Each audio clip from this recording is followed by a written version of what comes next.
I got so much motherfucking design on right now.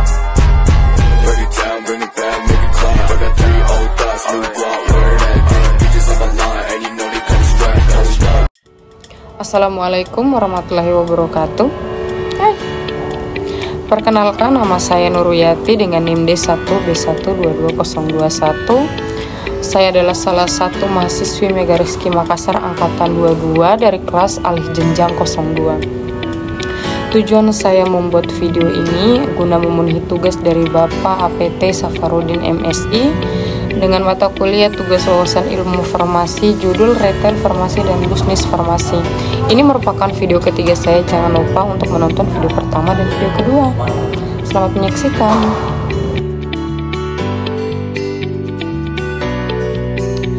Secara umum, retail adalah bisnis yang melibatkan penjualan barang atau jasa kepada konsumen dalam jumlah satuan atau enceran.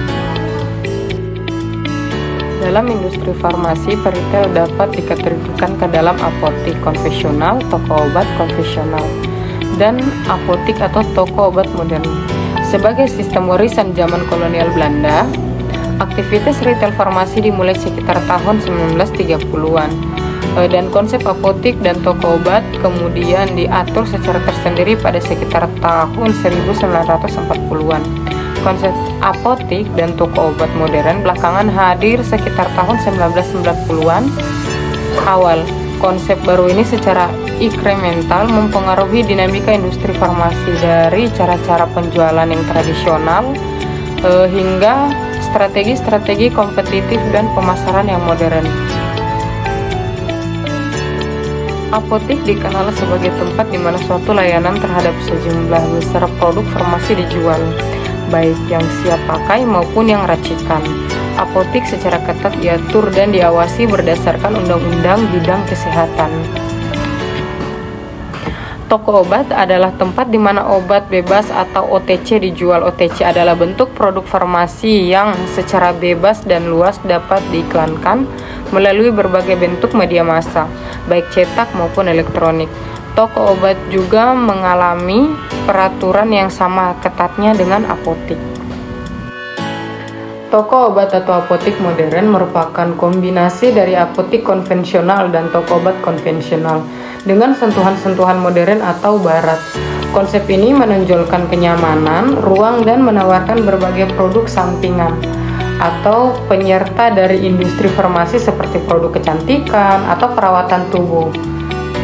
Biasanya, tipe seperti ini merupakan jaringan luas dari sistem waralaba di bidang apotik dan hanya beroperasi di kota-kota besar seperti Jakarta dan Surabaya.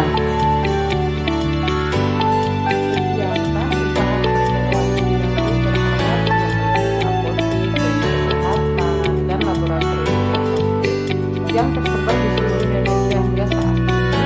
Perseroan telah memiliki lebih dari 1.200 apotik yang tersebar di seluruh Indonesia.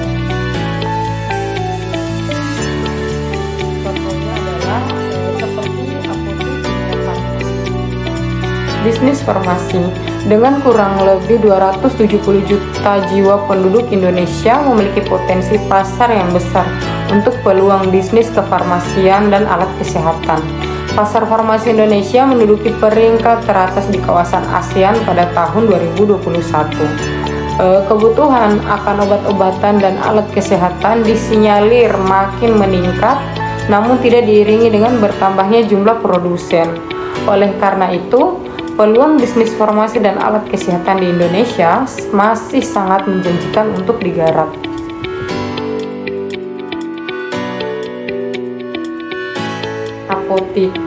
Apotik merupakan salah satu peluang bisnis bidang farmasi yang paling sering dikenal. Peluang bisnis apotik hampir sama seperti bisnis kuliner.